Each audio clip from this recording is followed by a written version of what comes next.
Аалам кантип жаралганын изилдеген окумуштуулар эң ири физикалык тажрыйба деп таанылган аппаратты кайрадан ишке киргизишти. Швейцария Франция чек-арасынын астында орнотулган чоң андрон коллайдер 2 жыл мурун кубатын күчөтүш үчүн токтотулган.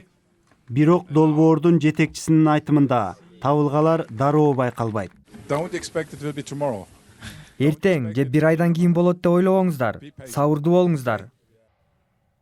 Бул долбоор аркылуу 3 жыл мурун Питер Хис жана башка окумуштуулар Хистин бозону деп аталган өтө кичине атомдук бөлүкчөнү табышкан. Ал бөлүкчө ааламды чогуу кармап турат.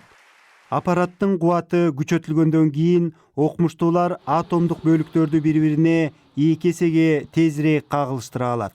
Ошондой эле жаңы микроскоп орнотулгандыктан мурун байкалбаган ачылыштар болушу ыктымал. Бүгүнкү күндөгү теорияларга ылайык изилдөөлөр ааламдын 5% гана түзөт. Эми окумуштуулар мурун билинбеген өлчөмдөрдү, көзгө көрүнбөгөн суперсимметриянын же глюинонун бөлүкчөлөрүн жана кара материяларды изилдемекчи.